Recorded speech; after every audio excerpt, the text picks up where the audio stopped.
I don't know what the fuck I want to say. All right. Anyway, so the first question that anybody that comes on here is going to talk about is going to be what their dream is.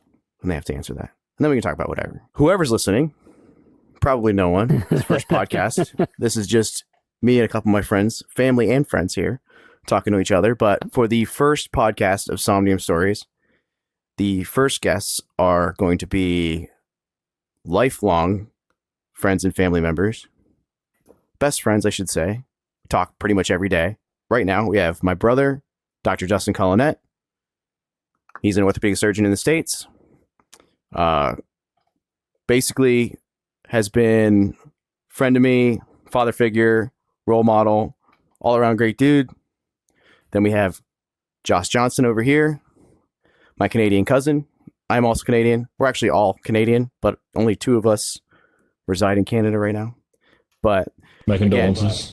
Again, lifetime friend, role model, bug in my ear, always trying to help me, give me advice, do things. He built this world that we're in right now, this podcast world, all in what? Like a week? Just was like threw it together. VFX. Yeah, threw it together, yeah. Sticker not included. Sticker not included. VFX artist, all around, again, cool dude, interesting dude, polymath, good at pretty much everything, right? Or at least polymath. Maybe that's shooting your horn a little bit too much. You know a lot or a little about everything. I would say a lot of stuff to talk. I know enough about everything to be wrong about the things I think I know about. There you go. You know enough to be dangerous about everything.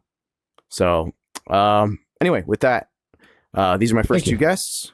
My name is Jordan Collinet. I've never podcasted before. I have done other things, but so turning to we'll start with Justin. Start with a universal question, which is, what is your dream? Holy cow, man. I don't know if you realize just what a question that is going to turn out to be. Holy cow. Yeah, I mean, everybody's got a dream, but like when we start a podcast with that, you're asking some deep psychological, emotional questions and I think we're going to find that this ends up being a very difficult thing for people to answer, especially if they're not prepared for it. You know what I mean? Oh, hell yeah. Yeah, podcasting 101, send people a list of the questions before the podcast. Yeah, absolutely. Yeah, because why? Because this one's going to have a lot for some people, and, yeah, true. And it really varies depending on where you're at life. And so I'm going to throw this out there. What my dream was when I was 16, 18, 20 years old is very different than it is today. And a lot of times what happens is you go through life trying to achieve certain things, and then you get those things, and then the question is, well, then what? And so I just want to kind of give you like a little picture here. So when I was younger, I kind of had big dreams, right? I wanted to do big things, and I wanted to really make an impact, and really gunned hard to go to medical school. Once I got to medical school, I wanted to be an orthopedic surgeon, which is a really competitive thing to do. And so I was really just kind of shooting for the top, and then got there. And then things got really fucking weird for me, because sometimes when you get that thing that you've been working for so long, when you get that dream, you don't really know where to go from there. And I'm going to give you an analogy. You know, you're trying to climb to the top of a mountain, and you climb and you climb and climb, and you get to the top of that mountain, and then you realize it's just a big wide open space with a lot of other mountains, and you're not really sure where to go next. So what is my dream now? And it turns out that the dream that I have in midlife is very different than the dream that I had young man. The dream that I have in midlife is much more small. I would love to get to a place where I can slow down, actually be where I'm at, mindful in the situation I'm in, not distracted by a billion things. Just kind of enjoy the present. That's my dream. I want to learn how to do that. Oh yeah. So what I'm hearing is that you shot for the stars. You wanted to do big things, and you did it, and then you're just like, oh shit, what is life really about? Because this isn't it. Yeah, and that's not to downplay what I've done, because the reality is I enjoy what I do for work. I enjoy what I do for the world. I enjoy helping other people. But what you got to realize is that sometimes part of that dream, I think, and I think you get all wrapped up in what this thing is you're trying to do or be. Maybe that's not really what it's all about. Well, good answer. As you were kind of stating, obviously this is the question that I was pondering, or at least I was thinking about what my first question was going to be asking on this podcast, or at least the first question I was going to be asking. And I basically settled on this like a half an hour ago or an hour ago. So, you know, it is, well, the next guests, if we have any other guests on this podcast, we'll get a little bit of you know, they'll know what's coming. So they'll hopefully be a little bit more ready to answer. So I apologize if I threw you off, but no, it's all good. It's just it's a big question for me. Throwing us off, or anybody off, is actually a decent thing.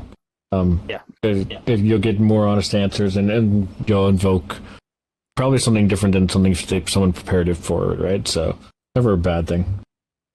For the host, the guests hate you for it, but you know. I should just try to throw off everybody that comes on here then. That's what you're saying. Yeah, exactly. Well, I think just being in VR for a lot of people is probably going to throw them off. I think the whole environment throws people off. Yeah, I mean, we spent the first hour that we're in here just trying to figure out how our hands work. So. Exactly. Actually, on that point, if I may, you made a good point, because you are like 1,500 kilometers away from me in one direction. You are like 2,000 miles away from me the other direction. And I'm like, we have probably spanned between us, if you're taking a trip to all three, like a good 3,000-4,000, whatever it is. It's a long distance. So sitting here in a room together is kind of neat, because you can bring people from anywhere into this environment, and I think that's kind of a cool thing you got going on. Yeah, exactly. It feels, it feels, as funny as it might look, it feels as if, you're sitting in the same room. So, I mean, I'm, if any, like, that's part of the reason why I wanted to do this podcast, and you guys know this, but, for the two people that might be listening, part of the reason I wanted to start this podcast was not necessarily to have a massive podcast. Like, obviously that would be cool, but the point is really just to do this more. I don't talk to my friends enough. I don't hang out with my friends enough.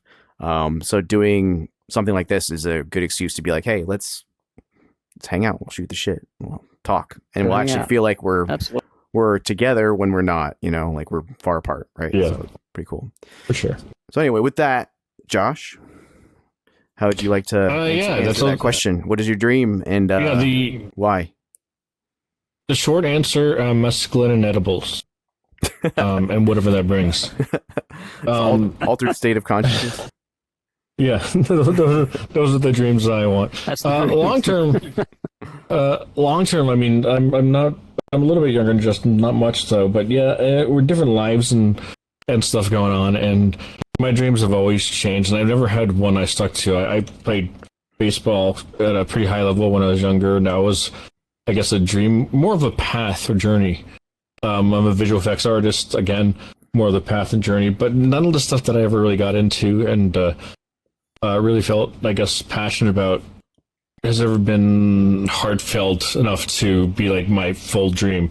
I think the most important thing that's been consistent in my life is family, and by which I mean like family and people in your life that you resonate with, that mean a lot to you, and seeing them happy and finding happiness in it too. And it sounds kind of cliche, but finding a way to make your life happy, and through all your struggles and through all your successes too, because like who I was when I was 16, who I am when I was like 25, and who I am now is going to also change in another 10 years, another 15 years, another 20 years.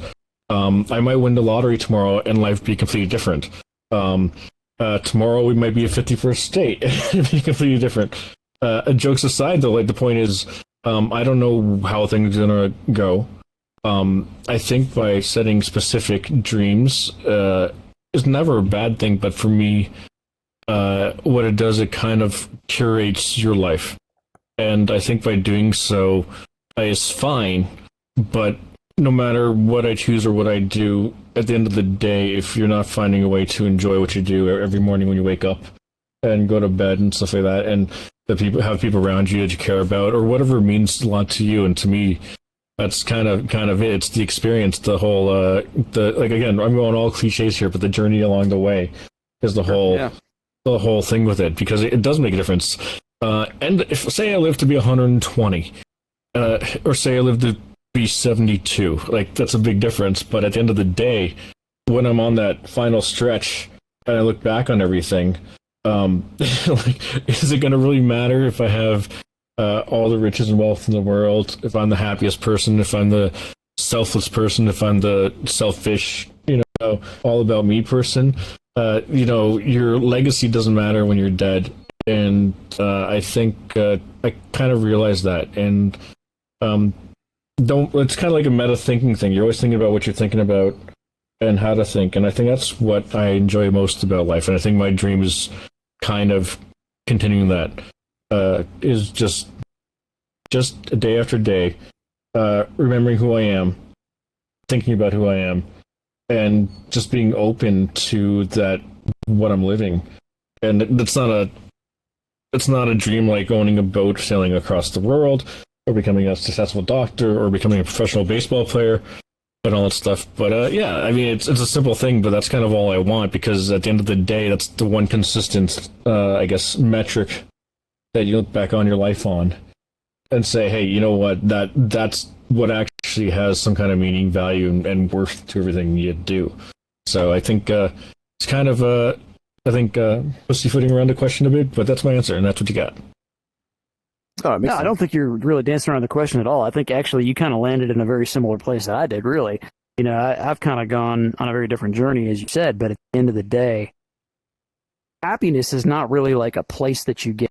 No, there's no being happy. You know what I mean? When people talk about, oh, if I do this or that, no, you're never going to be. The reality is happiness is a fleeting feeling, but you can get peace, you can get satisfaction. Definitely. Yeah, I agree. Isn't the idea of happiness like kind of more of, I could be wrong here, but isn't that kind of more like a Western thing? Like, isn't like Eastern thought is more like going towards contentment, because like happiness is not like something that you can be at all times. Like, it's kind of like foolhardy to think if you really look at it. Yeah, if you really look at, I mean, all the philosophies from like East and West, even if you look at like wisdom versus traditions, the way that people think that they're going to end different. So a lot of your wisdom traditions are just looking for mindfulness. They're looking for being centered and appreciating, being one with what's all around you. And a lot of the Western traditions are more about trying to get to some place. They're always trying to, whether that's a place where heaven or some place where you're with God, whatever these things are, you're trying to find this somehow eternal happiness. And what we see is that like happiness is not this constant feeling that you're going to have forever, right? You take a drug, you're ecstatic for a little while there, and then it goes away. You can't just stay like that forever. I don't think that there is an eternal state of happiness. I think that we enjoy life. We have moments where we're happy or experiencing happiness, but not something that you be.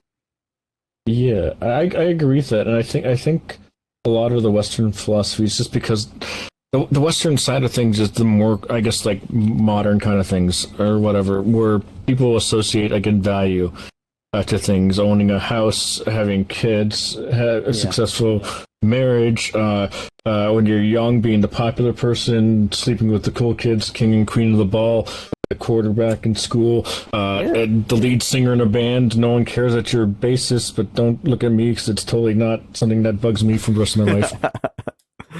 But anyways, but yeah, I think that's the kind of the point. And I think Western philosophy and how people live in the West are kind of different because the world's becoming smaller and people are connecting a lot more. And a lot of people are finding either that value in specific material things and substance are more important when maybe that part of the world didn't used to. And some people in this part of the world that have been brought up and bred on owning a house, having dogs, having a car, 2.5 kids per family, a nuclear family, having stocks, a 401k or whatever it is. That the more substance, the more like material type of things. Some of us are learning as we get older, I guess maybe too. You'd have to interview younger people, but at least to me, and I think you might be on the same board, but like as much as we talk about all this stuff too, we're starting to lean to what we think traditional Eastern values are, where happiness is not contentment in what you have, but it's not necessarily a goal, but it's a sense of who you are and being one with yourself and finding yourself no matter where you are. And then we can get into a whole topic about philosophies, Buddhism.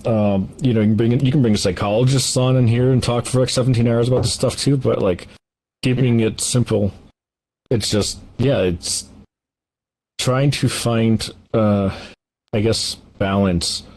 Again, that sounds so cliche, but like, balance in everything. And I think having value in owning a house and stuff like that too isn't necessarily bad, but doesn't mean that it should be the answer too. And I think as some cultures and some people are raising up to some of the values that we got now, because the world is a smaller place, and I think some people getting older and realizing that if you have everything, it doesn't mean it's worth much to you.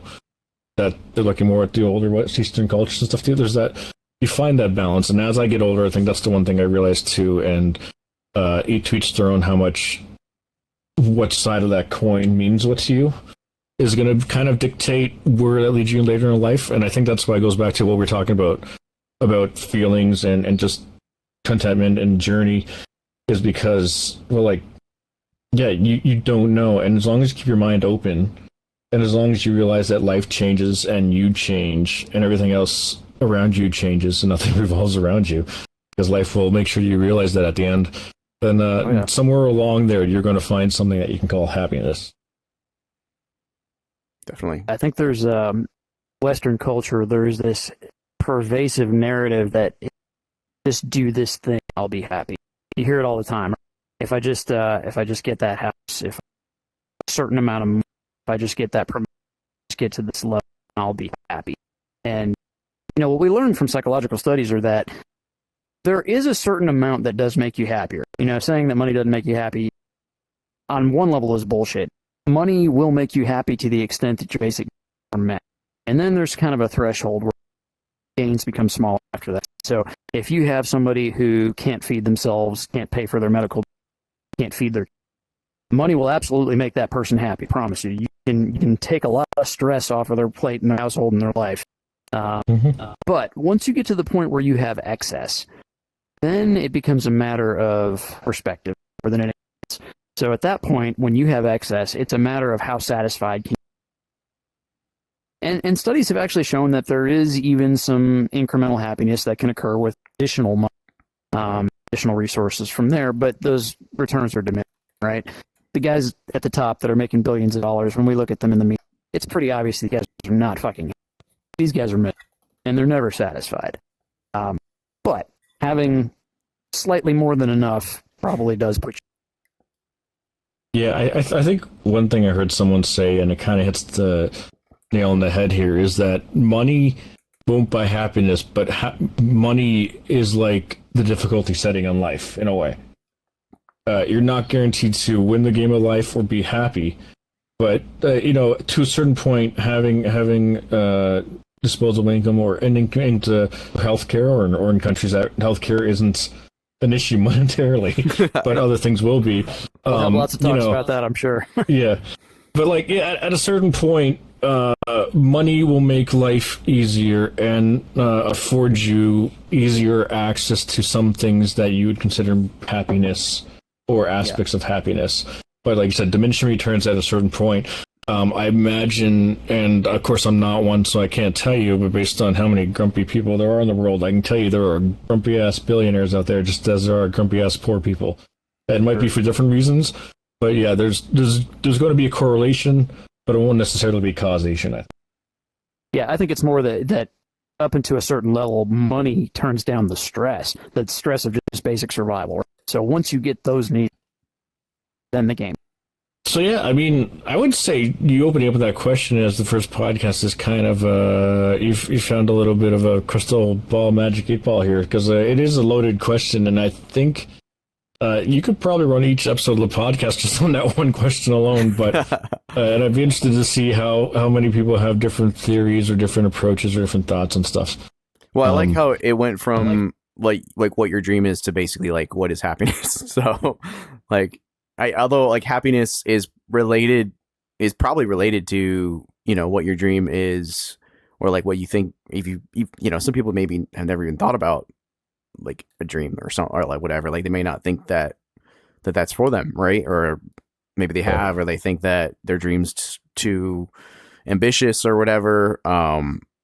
But yeah, I like the fact that we kind of talked about how, hey, this is the dream, but now it's realistically the dream right now is just happiness, right? And just like trying to figure out what that is, and what that means to you, and just the little things, right?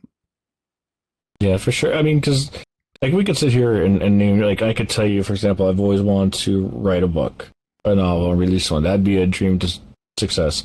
You enjoy sailing. You having a boat and going around sailing again would be part of a dream, but doesn't necessarily encapsulate the dream, I guess is the question, right? Having some dreams and having the dream, I think, will definitely change how people want to answer that question or how they think about it, for sure. Definitely.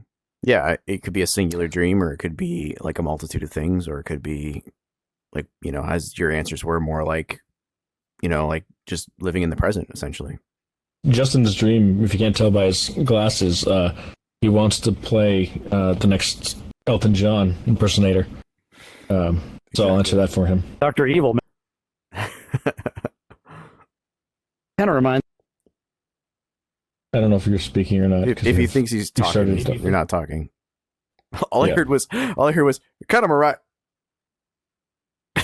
The Big Brother's watching him. Yeah. So, can you hear me now? Yeah. Yep. Can you hear me now? Is the mic activation supposed to be less or more? You want it less to activate when you're quieter. Yes. Okay. Let's try that. Can you hear me there? Yeah. Yeah. Can you hear me now? Yes. So anyway. Yes. Okay. So, what I was thinking about when you asked that question, have you listened to The One You Feed? Have you listened to that podcast? Oh, yeah. Yeah. I mean, I listened to it a good amount. He starts that podcast every time with a parable, and it's kind of a deep question that he starts it with. And, you can tell some people are kind of like, they give you sort of a so-so answer, and some people really dive into it. So, kind of a heavy question to start with, but here we are.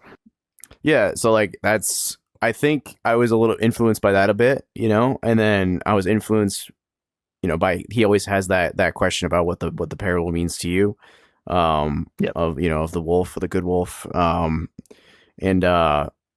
And then also obviously my first media venture, with the boat named Somnium. The channel name was Sailing Vessel Somnium on YouTube. And then just the fact that I'm so into One Piece right now, which is so much about like following your dreams, and being true to your friends. I was just like, you know what? This is what I'm gonna do. I'm gonna ask people what their dreams are, and we'll go from there. Because it is, like you said, it's a question that it could go deep. Might take some people. I would assume that as we go, and if someone that comes on here has watched a podcast before, or like I'll prep them as well, but they won't be like really taken off guard. But it is a deep question, so like they can kind of prepare for it a little bit, and then it, like Josh was saying, like it could basically steer the whole podcast. But at the same time, like the idea is that we can talk about anything. Like once we answer that question, we can go on to whatever. Like I'm fine with it. Yeah, absolutely. No, I like it. I know you're the host, so we shouldn't be asking questions, but I guess that your questions brought questions to you, and you said you're going to talk about your dream too. But besides going to what your dream is, how does this podcast here play into it? Is it a part of it? Is it just a side project kind of thing? Did you just want an excuse to have a One Piece poster in VR, or? Yes. No. I mean, and the thing is, like, I don't even really have an answer. I don't really have a good answer to that question. As far as like what my dream is, I never really have, or how this podcast might play into it. If I really had to think about it, I'd probably say that as far as like my dream is probably somewhere along the lines of like to just live a life where I've experienced and done honorable things and done a lot of things.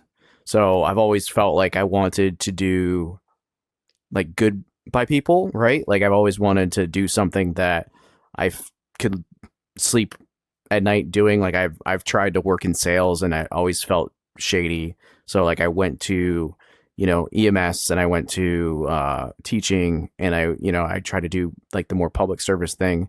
And that felt better, right? Like I felt like I was doing more. I wanted to do military for a while until I smartened up and I got a little older, and I realized that wasn't the way to fulfillment. But I always felt like I wanted to experience a lot of things. I wanted to try a lot of things and create a lot of things. I've always loved making things, working with my hands, doing stuff like this, and just make an influence, right? Like, so in my personal career right now, I'm going back to teaching, and my wife is a teacher of 9 years now. I think this is not either 9th or 10th year teaching, but I'm working in right now. I'm actually substitute teaching. I'm working in high school, and I'm working towards getting my bachelor's of education. I have a bachelor's in psychology, getting a bachelor's in education, and then I want to go the teacher, and then school. I think I want to be a school counselor. So I think the biggest way that I can have an impact on like this generation and this generation of kids is that way, like even more so than being a classroom teacher, because it's like, from what I'm seeing in my work, is it just seems like it's very, very well needed. And part of the inspiration, I guess, to start this podcast too is like a lot of these Manosphere, I guess, podcasts. There's like, I need to watch that documentary. There's a new documentary, I guess, on Netflix about the Manosphere or whatever. But the, I guess like Red Pill or Black Pill or Manosphere podcasts now are like, they have a huge influence on young boys, like teenagers, young men in their 20s. And for anybody watching, like, I'm the youngest here and I'm 35, so like we're not like, I'm talking about like, oh, we just got called out with them calling us out. I'm just being like, wow. we're not a bunch of 20-year-olds talking about this generation, like whatever. But from what I'm seeing with the generation coming up in boys and men, is not like, it's not hopeful, I guess. So I want to work in a career that I can help counsel this generation, and maybe have the biggest influence that I can. And then partly this podcast, I want to put out more positive content where I talk about anything really, but in a way that is a little bit more objective and doesn't have an agenda to try to make a teen or a young man angry and hate women or play into that, play into the patriarchy or whatever. So, yeah. So I guess as far as like what my dream is, I mean, I want to live a fulfilled life. I want to love, which I do. I love my wife. I have 2 kids, love my kids. It's tough, but life, as you guys were saying, like happiness is like, it's living in the moment. I also believe it's like having always working towards something, like again, cliche journeys. It's the journey, not the destination, but it really is. I always have to be working towards something, striving towards something, and enjoy that moment with that. And I think with my family, with the projects I got going on, with my career, with stuff like this, it's a constant, I'm constantly improving, and I'm constantly trying to do good for other people. And I'm just trying to put good stuff out in the world and experience a lot of things. And so I think that's my dream, just to live a fulfilled, well-rounded life, and to, my kid, hopefully have my kids be like, oh yeah, dad was cool. So, yeah. I mean, that's another topic about doing good for others and influence others, like the manosphere and stuff. Because, there's always the idea that in film, the bad guys are good bad guys because they're charming. Not charming like, ooh, we like this guy. charming in a way where they believe in what they're doing. Even the worst people in the world have a belief in what they're doing, and that's what this whole manosphere you're kind of talking about too. It's influencing people in the way they believe is a positive way, and we may not necessarily agree, which is why we do things differently. We want to be more positive, more open world and accepting world. That being said, you said the world honorable, and it kind of made me think about myself, and me going out to influence people isn't really my first goal. So I think it's honorable that you want to affect people in that way. Maybe in the future that's something I want to do more proactively. But you want to be an influencer, bro? No, bro, man. Come on, bro. No way. Like, don't grind on my cheddar, man, you know? But, what does it say? But the one consistency I found in my life that hasn't changed much, even though I still question everything, is that I can never tell people I'm a good person. That's a subjective thing, and I think the only thing I ever do is tell myself that I'm doing the best I can do to try to be a good person, and hope that other people find the same thing. And on the same note, too, as far as dreams and what to do for life and how to find happiness, it's like a lot of people find rules or faith, culture, or a grouping or community or a set of guidelines as what they need to keep them on a path that makes them feel like they're doing good, or that they are worth some value to a small or large group of people.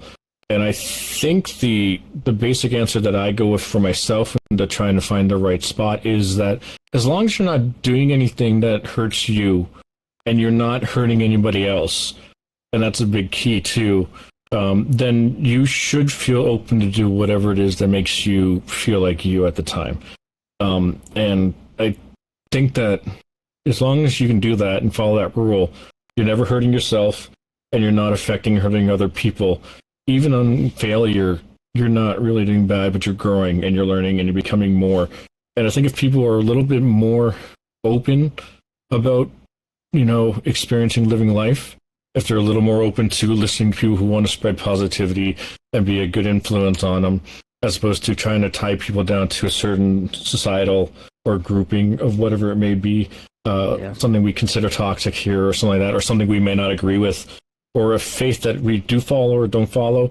I think by doing it that way, you are kind of shepherding people in a way that I think stunts their experience in life or their ability to experience life to its full. And I think over the course of 60, 70, 80, 90 years, if you're lucky, I think that'll build up a lot. And I think that adds up a lot. And I'd like to see people like yourself who are more proactive in kind of being out there and hopefully influence people in a positive way, letting people feel okay to just live and breathe and that kind of stuff, if that makes sense.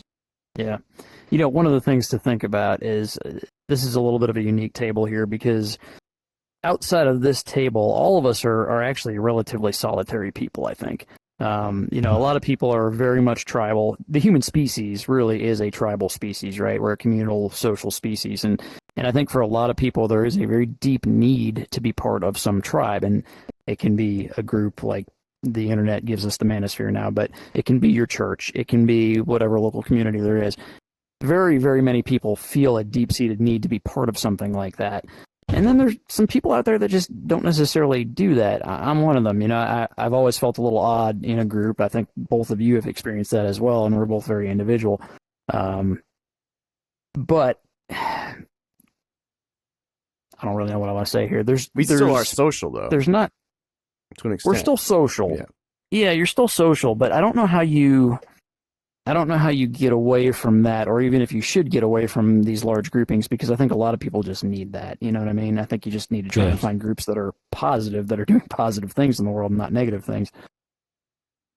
Do you think we're tribal, but do you think we're tribal today just because historically we've always been, or tribal today because still societally that's the main principle of which we're brought up on, and from being young, and like now we're getting into a whole nurture versus nature thing. That's another 2-hour podcast. But I mean, but yeah, that's the thing. This could go on and on. I was going to say, on one hand, I truly do believe that there are some genetic factors that we just don't overcome, right? I think that society has evolved much, much faster than a species can evolve. And so, species all over the course of millions to tens of millions, hundreds of millions of years. This society has evolved very, very rapidly over a 150-year period of time, and the human species has not kept up. So I think there's a lot of inherent even more behaviors. so now, yeah. Yeah, I think there's a lot of inherent behaviors that you just can't overcome. So I think that we have to keep that context in mind. So people are going to be tribal. They are going to have a deep need to have a large community in many cases, and they're going to have a need to fit in. And in addition to that, many people also feel an aversion to the other communities, right? If you're in this one, then those ones are automatically wrong. Us versus them versus two things can exist, yeah. Yeah, and some of that's just human behavior and animal behavior. Yep. Speaking of genetics, though, as I'm getting older, it sucks being born looking sexy. I just can't shake it, Man. If you feel me, like and subscribe.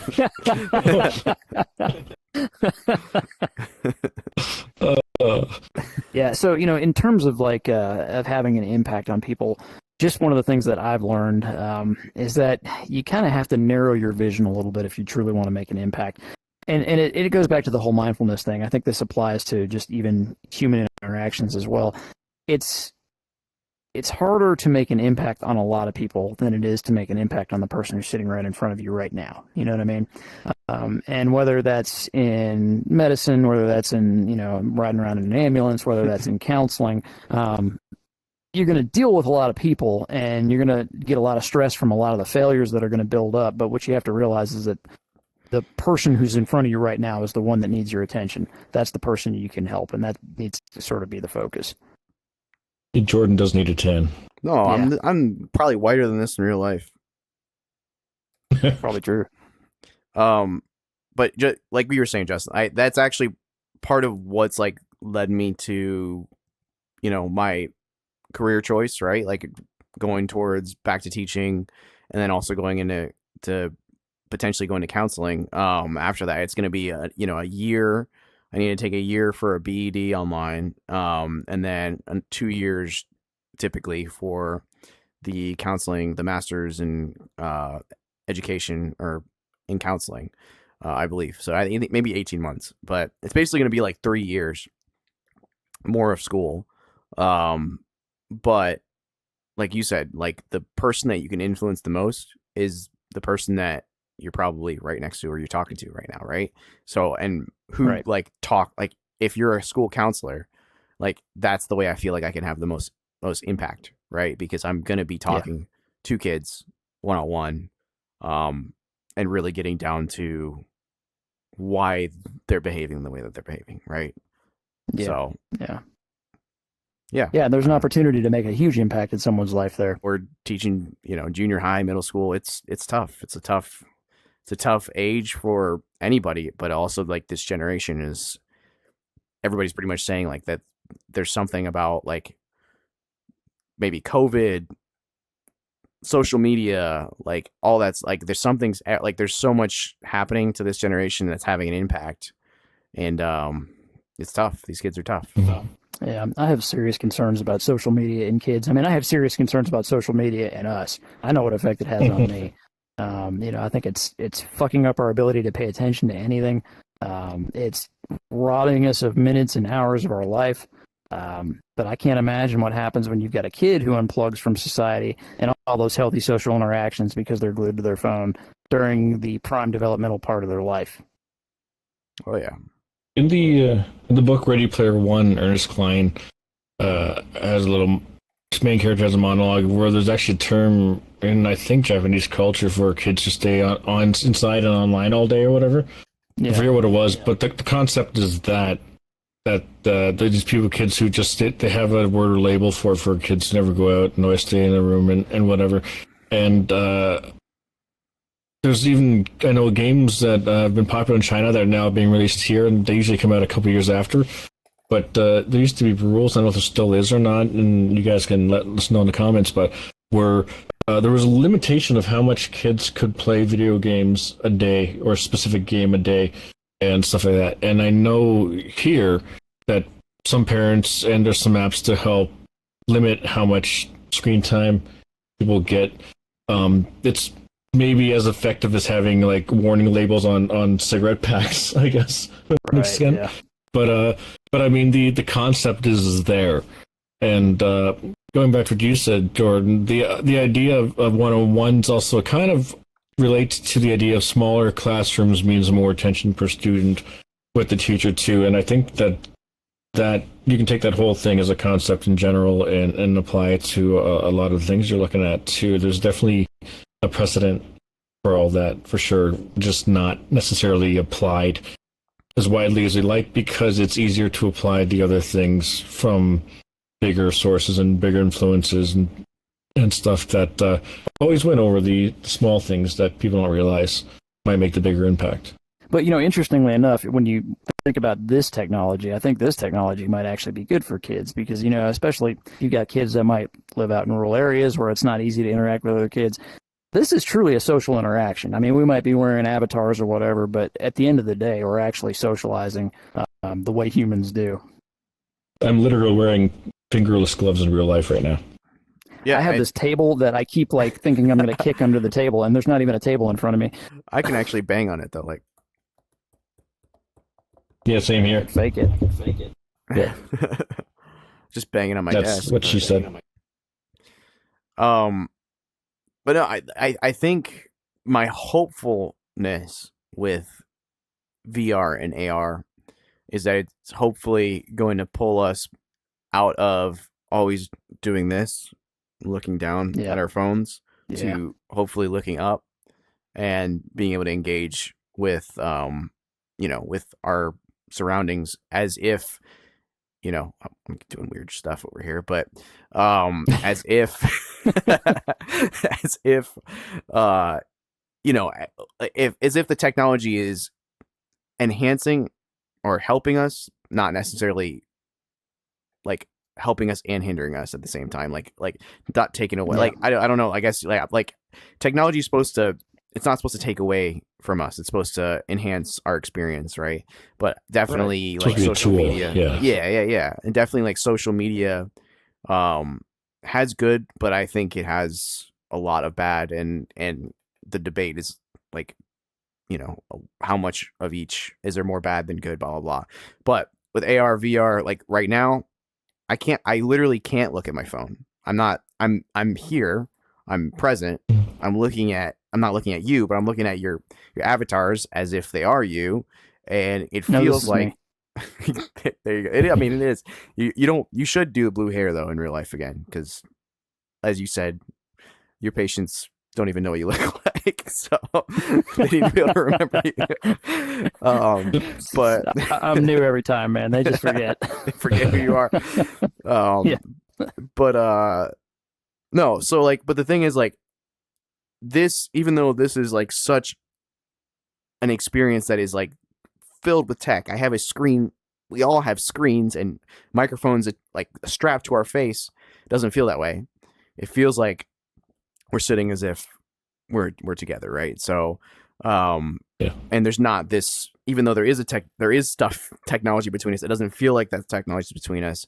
I'd rather be doing this and talking to someone than be at dinner looking at my phone and they're looking at their phone too, and you're in the same place, but you're not there with each other, right? Yeah, it's very different, right? So this technology brings us together. That technology, social media, there's nothing social about it, right? It's antisocial. This brings us together. Social media basically just tears us apart. And I think the original, for those of us who were around when social media first arose, social media initially did exactly what you expected it to do. It brought people together. It allowed you to communicate with your friends, check up on how everybody was doing. It was an overwhelmingly positive environment. But then, of course, money and advertisement, and then the algorithms that optimize for engagement started coming into play. And thanks, Zuck. Now it's just a giant polarizing, social engineering project. And it's all AI. One thing I picked up as you guys were talking is that and I don't know if it won't come across on camera or on podcast, but like I hear you from over there, and I hear you from here. You know, there's this sensory of space, and it feels like three of us are sitting across from each other. I'm sitting at a desk, so I feel like I'm right here. And as you said, the more you sit here, it feels like you're here. It feels like we're in a room talking to each other because we have spatial awareness of where we're at, too. Yeah. And on the same note about what's fake, what's real, the real life, and connection to people, the irony of this setup here is that we're in VR right now on a podcast stage. But the podcast stage isn't even a real stage. It's only 3 walls made to look like it's a full podcast stage. There's an infinite plane going that way. It's just an infinite plane. We just go that way. There's no ceiling. There's only 3 walls. There's no light fixtures. It just looks like we got a full setup here. And this is all done in fake VR. So we didn't even do... So like fake inside fake. And it's it's kind of apropos to... I'll go ahead and spin the camera around so... for them, just so that they can see. Oh yeah, sure. What it looks like. This is wild. What it looks like. Oh wait. If I can figure that out. Oh, there we go. Okay. Spinning the camera around. So this is what we see. If we're not looking at each other, just an infinite plane. Which, you know, Josh is going to fix that. But for now, I hope he's. Well, it doesn't really matter what we see. It only matters what they see. That's true. Yeah, but it's a good lesson to y'all, because what you see here, they fake stuff on TV. We're not even on TV. You guys know we are VR, and we're still faking shit on you. So yeah, I think it needs to be something absurd. I think you need to have like some unicorns like flying around out there, just totally unicorns nonsense. And cats, and giant bunnies. All right, now it's gonna take me 3 days to put the camera back in place. Yeah, this feels so immersive. So one of the things I was saying earlier was on multiple occasions now in real life, I've moved my leg under the table here, and I've like subconsciously tried to avoid Jordan's legs because I'm afraid I'm going to kick him. Yeah. Can I? Oh, wait. Hold on. All right, can we get a Whoa Bundy? Well, I can't actually reach all the way across the table, but like, get your hands in. Hold on. Give me a Whoa Bundy. What is that? What is Whoa Bundy? He's too young for that, dude. Come on, man. Use AI after to look it up. The hell is that? But yeah, not to break up the convo, but with my headset dying and getting close to me having to do my thing, we should probably do a outro or something. Some kind of an outro. Where you thank us for how amazing we are. Yeah, no, I do. I actually thank you both for being here, and maybe we'll do it again sometime if you guys found this fun. Yeah, we'll see how it goes. I think it was a pretty good first podcast. I think we had some good conversations, and I certainly enjoyed it. Hope you all did too. I hope the 3 people that are watching enjoyed it too. 3 people being us. Who are the 3 people that are watching? Yeah, exactly. Are there any people watching? Are you posting this on YouTube, or what are you doing? How's this working?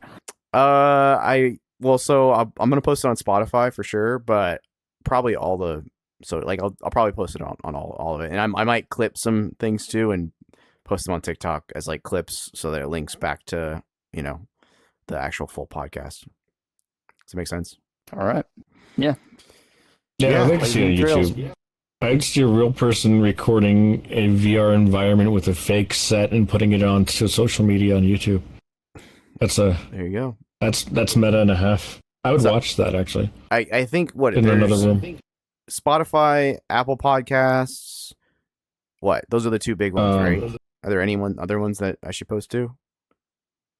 I mean, YouTube's always going to work well. Does YouTube have a podcast? I mean, obviously, I'll post the full video on YouTube, right? So on YouTube, but yeah.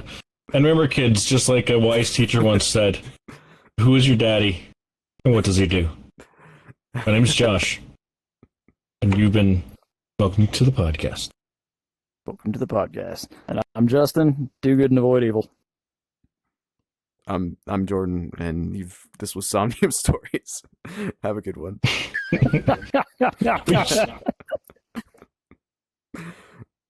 That's cool. That's cool. Let me stop recording. Is it stopped yet? I still see the eye. Looks like a little butthole. We need a little red dot on that thing, so we know.